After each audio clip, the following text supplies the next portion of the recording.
Antiques Roadshow guest rejects selling Titanic survivors extraordinary letter. An Antiques Roadshow guest has admitted they have no plans on selling an extraordinary piece of history. During a previous episode of the BBC program that first aired in 2022, Antiques Roadshow expert Hilary Kay met a guest who was the daughter of someone who worked on the Titanic. The Titanic sank in 1912 on her maiden voyage from Southampton to New York, with around 1,500 people dying.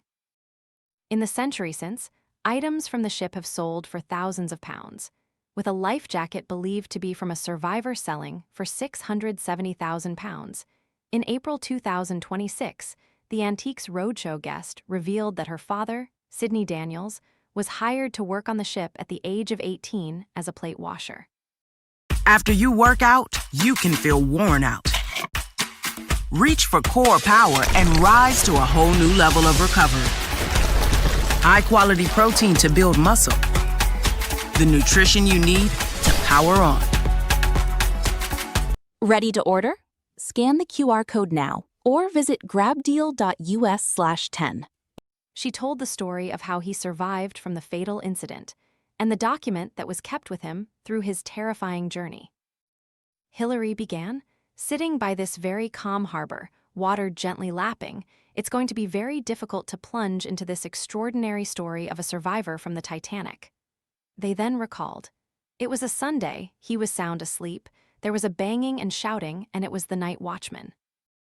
They were all a bit bleary-eyed because at first, oh no, it was a drill. It wasn't until he got up on deck. There were hardly any people around at first, and then officers came and turned to him and said, "Go to these cabins." Of course it was hard to wake people, they were asleep. One or two said, "What does this young man know?" Others were saying, "We've got children, they're going to get a chill if they go up on deck," so he helped the children with the life jackets and ushered them up on deck.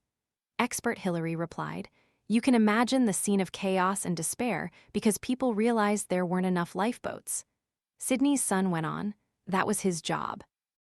To try and get people into the lifeboats, and the water was rising all the time. When all the lifeboats had gone, the water was up around his knees and he thought, it's time to go.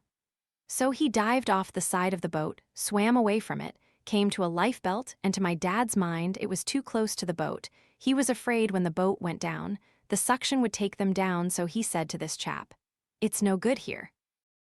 Let's swim away.' Apparently this chap followed him, and they just kept swimming. He said he saw a star in the sky, which he thought was his mother, and swam towards this star, and eventually came to this life raft which was upside down, and managed to cling onto that. When he was on there, he said, 'I'm tired, I want to go to sleep.'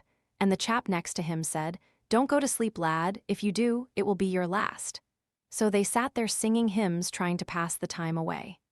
Before jumping off the Titanic and swimming to safety, Sidney had a letter with him in the pocket of his uniform, which had been passed down to his family, though the stamp had been washed away at sea. Remarking on the extraordinary document, Hilary said, "It's an extraordinary memento, and anything related to Titanic has this extraordinary affect on people. It is an extraordinary moment to behold something which is so linked into an extraordinary moment in history." She revealed that the item could have been worth £10,000, but the guests, Sidney's children, weren't willing to sell it and wanted to donate it to the museum. They said, "It's very nice, but it's not going out the family, it's going to a museum." Antiques Roadshow airs Sundays at 8 p.m. on BBC One and iPlayer.